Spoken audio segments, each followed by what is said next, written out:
प्रधानमंत्री मोदी की जो डिग्री है वो एक बार फिर चर्चा में है। क्या लग रहा है, सुप्रीम कोर्ट में सरकार की तरफ से या फिर दिल्ली यूनिवर्सिटी की तरफ से हलफनामा दाखिल किया गया है कि हम स्ट्रेंजर्स को या अजनबियों को उनकी डिग्री नहीं दिखा सकते। अच्छा, तो देखिए ये चर्चा में तो इसलिए चली गई क्योंकि स्लीपर सेल्स हर एक पॉलिटिकल पार्टी के अंदर हैं जो मोदी जी की रक्षा करने के लिए ही अपनी पॉलिटिकल लीडरशिप को गुमराह करते हैं। तो वरना ये एक ऐसा मुद्दा है, जब अभी कुछ चैनल्स को हमने इंटरव्यू में देके बताया ये बात कि इससे तो मोदी जी का चुनाव ही खतरे में पड़ जाएगा, जो वो मेंबर ऑफ पार्लियामेंट ही नहीं रहेंगे। कानूनी पोजीशन तो ये है। अब ये बात आपकी बिल्कुल सही है कि मोदी जी स्ट्रेंजर को बिल्कुल नहीं दिखाएंगे। अब देश की जो जनता है, जो 140 करोड़ से भी ऊपर जनता है, वो मोदी जी के लिए तो सारे स्ट्रेंजर्स ही, सिटीजन्स को ही तो मना कर रहे हैं देने के लिए। तो मोदी जी ने चलिए अपने दिल्ली यूनिवर्सिटी के वकील के जरिए ही, क्योंकि जो सॉलिसिटर जनरल साहब हैं वो तो मोदी जी की और अमित शाह जी के एकदम सबसे नज़दीकी व्यक्ति माने जाते हैं अदालतों में, तो उनके मुंह से ही ये कहलवा दिया कि पूरा देश अजनबी है। चलिए एक बात तो ये हो गई। जो लोग अजनबी नहीं है, सुब्रमण्यम स्वामी जी तो उनके लिए अपना अजनबी नहीं है ना, वो तो उनकी पार्टी के मेंबर हैं, उनको दे दें डिग्री अपनी। गडकरी जी को दे दें। जो संजय जोशी जी हैं वो तो उनके अभिन्न मित्र हैं ना, पहले से रहे, बचपन से रहे उनके अभिन्न मित्र, उनको दे दें। हाँ, मैं तो ये भी कहूंगा संजय जोशी जी को ये स्टेटमेंट दे देनी चाहिए प्रेस में आके, एफिडेविट के माध्यम से ही, कि वो मोदी जी की डिग्री जो है कहीं नहीं दिखाएंगे। जैसे एक उनके बारे में सीडी एक लीक कर दी थी ना कई साल पहले, और लोगों को ये भी शक होता था कि शायद अमित शाह जी और मोदी जी ने वो उनकी सीडी लीक कर दी और उनका राजनीतिक कैरियर जो एक तरीके से ब्लॉक हो गया। तो उन्हीं संजय जोशी जी को दे दें और उनसे एफिडेविट ले लें कि भाई तुम इसको डिग्री को किसी अजनबी को नहीं दोगे। तो बर दोगे क्यों नहीं, ये सवाल असली है।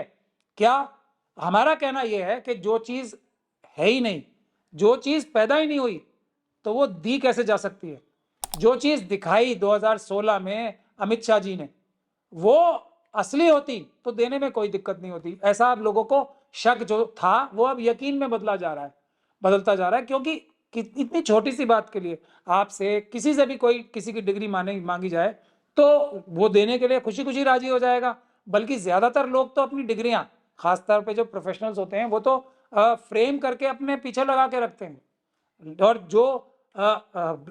जो अभी किसी ने ये भी मुझे कहा था कि एक जर्नलिस्ट ही हैं हमारे, कि जो बड़ी यूनिवर्सिटीज हैं वो तो जो महापुरुष होते हैं उन अपने जो पढ़ के उस यूनिवर्सिटी से गए थे, उनकी डिग्रियां अपनी यूनिवर्सिटी में लगा के रखते हैं। ये पहली दिल्ली यूनिवर्सिटी ऐसी है जो देश का सबसे बड़ा वकील सरकारी तरफ से इस बात के लिए पता नहीं कितनी फीस दे रहे होंगे, उसके लिए तो आरटीआई लगेगी तो वो भी भौचक्का कर देगी आपको कि कितने पैसे लग गए इसमें, कि ये डिग्रियां नहीं दिखानी है बस। तो एक पहली यूनिवर्सिटी है जो इस बात के लिए जी जान से लगी हुई है कि डिग्री दिखानी नहीं है। कितने बड़े महापुरुष की जो देश के प्रधानमंत्री के पद पे हैं, तीसरी बार, नेहरू जी के बाद तीसरी बार जीत के आए। अब कोई अगर डिग्री होती तो आपको लगता नहीं है दिल्ली यूनिवर्सिटी अपनी जो एडवर्टीजमेंट करती है, जो अपनी वेबसाइट पे सबसे पहले मोदी जी की डिग्री लगाती कि हमारे यहाँ से कौन कौन पढ़े हैं, ये देखो ये देखो ये देखो और ये देखो। चलिए डिग्री नहीं लगाई ये तो बता दें स्टूडेंट रहे हमारे, ये भी नहीं बता रहे। अपनी एलुमनाई में, किसी दिल्ली यूनिवर्सिटी की किसी एलुमनाई में मोदी जी मेंबर हैं क्या? ये सब बातें क्या क्या दिखाती हैं कि अमित शाह साहब ने मोदी जी के कहने पे या मोदी जी से छुपा के उनको एक पढ़ा लिखा व्यक्ति जो एमए किया हुआ है एंटायर पॉलिटिकल साइंस में, वो बताने के लिए फर्जीवाड़ा करके झूठी डिग्रियां दिखा दी और उनको एक तरीके से बड़े एक जंजाल में फंसा दिया जिससे वो शायद अब निकल नहीं पाएंगे, मुझे ऐसा लगता है। सॉलिसिटर जनरल तुषार मेहता का कहना है कि वो डिग्री इसलिए नहीं दिखाई जा रही है क्योंकि उस डिग्री का पॉलिटिकल यूज होगा। सर पॉलिटिकल यूज किस तरह हो सकता है, वो उन्होंने ये बात किस सेंस में कही? भाई पॉलिटिकल यूज तो भारतीय जनता पार्टी वाले कर सकते हैं सबसे ज्यादा। देखिए हमारे प्रधानमंत्री जो हैं राहुल जी से ज्यादा पढ़े लिखे हैं, ममता बनर्जी साहिबा से ज्यादा पढ़े लिखे हैं, एंटायर पॉलिटिकल साइंस देश में अकेले हैं, वो दिखा सकते हैं बीजेपी वाले, और कोई है ही नहीं। दिखा सकते हैं कि नहीं दिखा सकते? तो इसमें क्या बुराई है? बिल्कुल बीजेपी वालों को दिखाना चाहिए कि मोदी जी ने जो सबसे बड़ी अकेले एक ऐसे व्यक्ति हैं जिन्होंने ऐसी डिग्री ले रखी है। तो बीजेपी को क्यों रोकना चाहते हैं, मुझे ये नहीं समझ में आता। हाँ, ये जरूर हो सकता है कि अगर डिग्री असली नहीं है फिर उसका राजनीतिक फायदा नहीं, कानूनी फायदा भी पूरा देश उठाएगा, क्योंकि एक व्यक्ति फर्जीवाड़ा करके अगर इलेक्शन जीत गया कोई, देखिए बहुत सारे लोगों की, आजम खान साहब के बेटे हैं, उन्होंने झूठा एफिडेविट फाइल किया था डेट ऑफ बर्थ के बारे में, तो उनका चुनाव रद्द हुआ था कि नहीं हुआ था? तो उनका तो चुनाव ही रद्द हो सकता है ना, गैर कानूनी उन्होंने धोखाधड़ी करके लोगों से वोट ले लिए। क्योंकि जब वो नहीं है, अगर फर्जीवाड़ा है, तो वो तो फिर जिम्मेदारी है। अमित शाह ने तो दिखाया था 2016 में। नहीं दिखाई थी ना, लेकिन दिखा के दी तो नहीं थी ना किसी को। अब घर घर जाके पर्चा की तरफ बांटे नहीं, पर्चा की तरह घर घर नहीं बांटेंगे, लेकिन जब अदालत में केस लगा हुआ है तब तो मतलब इतना ज्यादा जी सर धड़ की बाजी तो ना लगा देना ना देने के लिए। हम थोड़ी कह रहे हैं घर घर बांटे, वो तो जो आरटीआई वाले हैं, अथॉरिटी नहीं दिखा रहा, जहां से वो पास किए वो नहीं हाँ देख वो, अब उन्होंने तो दूर से दिखा दी, अब किसी के हाथ में देते तो वो उसको चेक करता, चेक नहीं कर पाए कोई कि ये असली है या नकली है। ये जवाब तो डीयू ही दे सकता है। डीयू को देना पड़ेगा, दे सकता नहीं है, छुपाई नहीं जा सकती बात। जो आरटीआई एक्ट की जो बहस की है उन्होंने, वो बिल्कुल ही एक तरीके से जो सेटल्ड लॉ है दिल्ली यूनिवर्सिटी का ही और दिल्ली हाई कोर्ट का ही, और उसमें एक महत्वपूर्ण केस संजीव चतुर्वेदी साहब का है, जो कि एक सबसे ईमानदार जो ब्यूरोक्रेट हैं या सरकारी कर्मचारी हैं वो उनमें जाने जाते हैं, उन्हीं का केस हमने ही आर्ग्यू किया है वो दिल्ली में, दिल्ली हाई कोर्ट में ही, और उसकी हमने सीबीआई के खिलाफ एक कंटेम्प्ट की पिटीशन लगा रखी है। और वो तो इन्वेस्टिगेशन और उनकी इंटरनल फाइल्स का मसला था, वो तक नहीं छुपा पा रहे हैं, वो ऑर्डर हुआ है, हम हमारी संजीव चतुर्वेदी साहब के नाम से ही वो जजमेंट भी है, आप लोग चाहें तो नेट पे जाके देख सकते हैं, तो उसमें तो हमने कंटेम्प्ट लगा रखी है। तो मना करने का तो सवाल ही नहीं उठता ना, क्योंकि आरटीआई एक्ट में सेक्शन 8 में साफ लिखा हुआ है कि किन किन हालात में जो कोई भी इंफॉर्मेशन है नहीं दी जा सकती, उसमें ये बिल्कुल आता ही नहीं है। अगर कोई निजता का हनन होता है तो निजता का हनन बैलेंस होता है, किससे? पब्लिक इंटरेस्ट से। निजता का हनन पब्लिक इंटरेस्ट से बैलेंस होता है, इसमें पब्लिक इंटरेस्ट है। पब्लिक इंटरेस्ट क्या है कि लोग ये जानना चाहते हैं उनका प्रधानमंत्री क्या असली डिग्री वाला है या नकली डिग्री वाला है सर। ये उनके, और ये जो प्रधानमंत्री बने हुए हैं उनका इलेक्शन ही फर्जीवाड़े वाला हो जाएगा, इसलिए पब्लिक इंटरेस्ट है।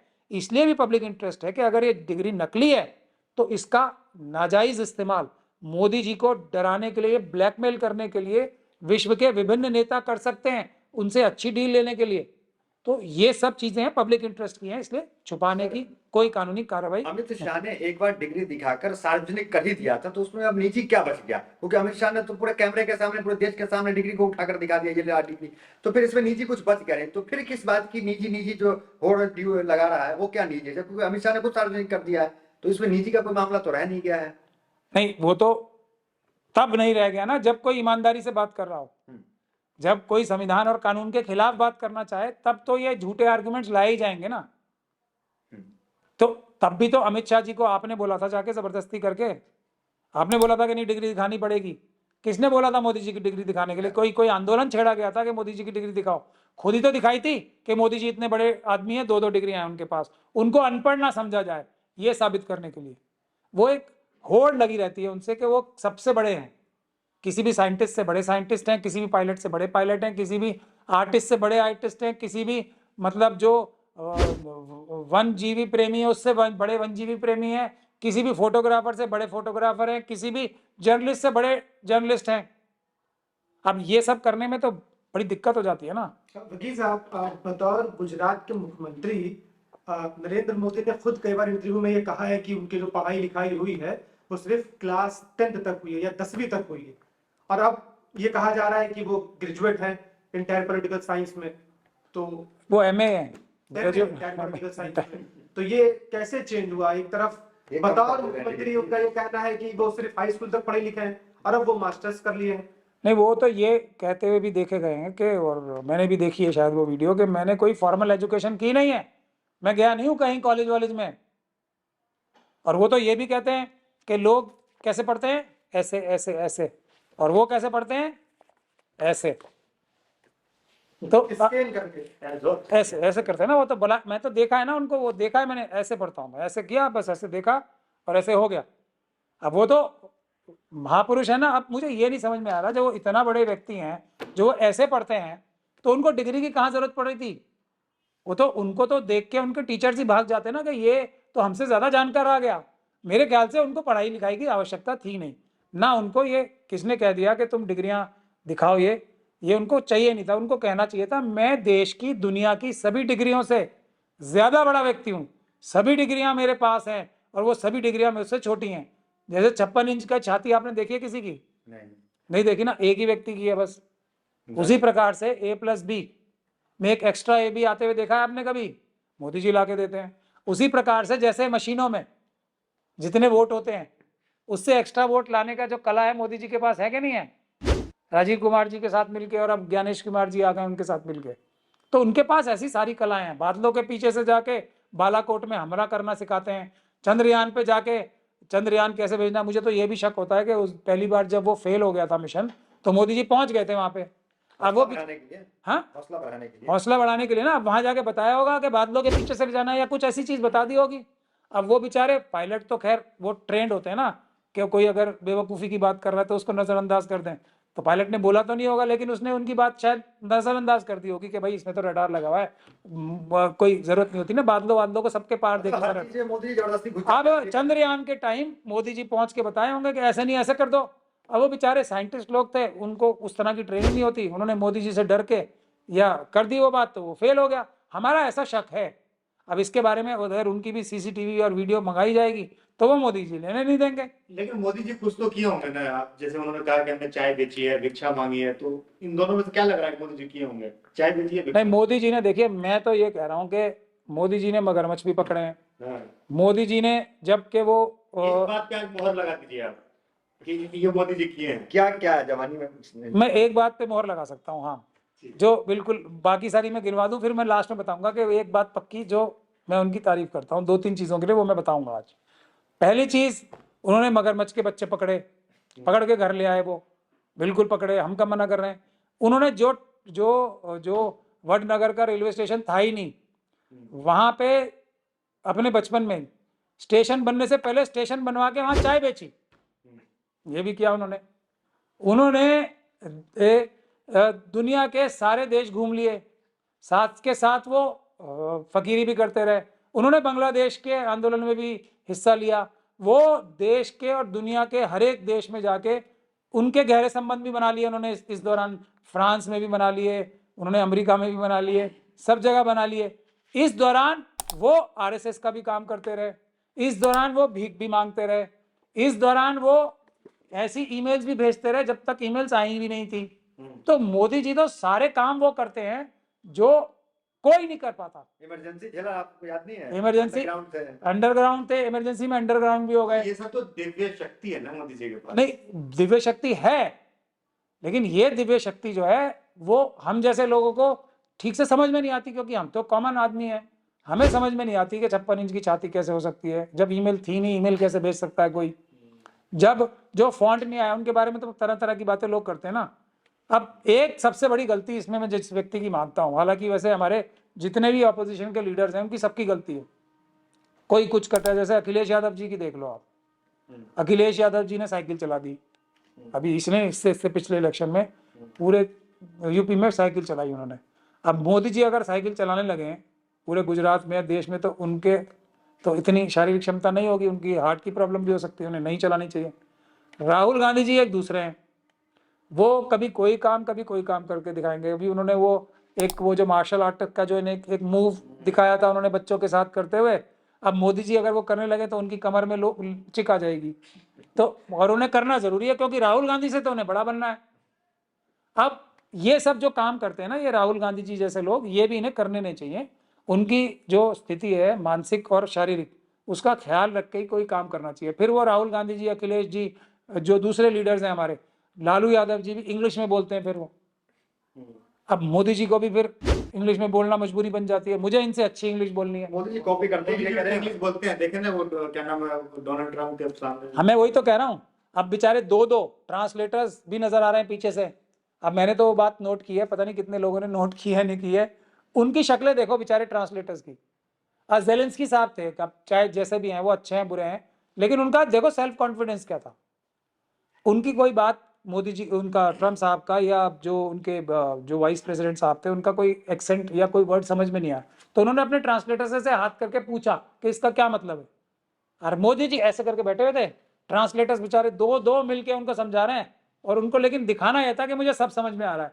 भाई ये अगर इंग्लिश के आप महारथी भी हैं, एंटायर पॉलिटिकल साइंस के महारथी भी हैं, तो दूसरे देश का जो एक्सेंट होता है ना, वो नहीं समझ में आता। कॉमन बात है ना, इंग्लिश जानना कोई बहुत बड़ी बात थोड़ी है। तो लेकिन मोदी जी को दिखाना था कि मुझे सब समझ में आ रहा है। उनकी शक्ल से ही लग रहा था उन्हें नहीं समझ में आ रहा, फिर भी उन्हें दिखाना था कि मुझे हर एक्सेंट समझ में आता है। मतलब ये टैरिफ लगा दिया, ये मोदी जी को समझ नहीं आया होगा, आप ये कह रहे हैं? तो उनको कुछ भी नहीं समझ में आया होगा, ये मेरा दावा है। वो एक्सेंट में अगर मोदी जी कुछ भी समझ लें, तो हंस तो रहे थे मोदी जी। हाँ, हंस रहे थे वो, तो फिर बाइडेन साहब के साथ हंस रहे थे। बाइडेन साहब उनका मजाक उड़ा रहे हैं, वो हा हा करके हंस रहे हैं। क्यों? क्योंकि उन्हें यह बताना था कि बाइडेन साहब जो बोल रहे हैं मुझे समझ में आ रहा है। ये मतलब इस प्रकार की जो एक आदमी की, देखिए प्रधानमंत्री के पद पे हैं, हंसने वाली बात मेरे ख्याल से नहीं है। मैं राहुल जी और अखिलेश जी और दूसरे लीडर्स को ऐसे बोल रहा हूँ कि उनको सोच समझ के कोई भी अपनी गतिविधि करनी चाहिए। ऐसी कोई काम नहीं करना चाहिए जिसको जिसका इमुलेट करने के लिए, जिसकी नकल करने के लिए मोदी जी की और जगहसाई हो, ये उन्हें नहीं करना चाहिए। ये मेरी उनको सलाह है। बाकी तो अब आप देख ही रहे हैं, मोदी जी तो हर चीज में आगे हैं। अभी वन तारा में तो देख ही रहे हैं आप क्या कर रहे हैं। वो शेर के साथ ऐसे बैठे हैं जैसे उनका फ्रेंड ही हो वो। अब वो बेचारा शेर को किस तरीके से काबू किया गया होगा, उस सांप को किस तरीके से काबू किया होगा, और वो सारी एक्टिविटी किस तरीके से इलीगल है, खुद जाके वहां पे इलीगल एक्टिविटी में लिप्त हो रहे हैं। वो तो पिंजरे में शेर था, वो शीशे के पिंजरे में था। कौन, मोदी जी या शेर शेर तो हमारे मोदी जी है ना। पिंजरे में मोदी जी थे, शेर तो खुले में था। आप उसको सही तरीके से नहीं देख पा रहे हैं। मैं आपको जानवर शेर की बात कर रहा था। मोदी जी जानदार नहीं है, मोदी जी सबसे जानदार है।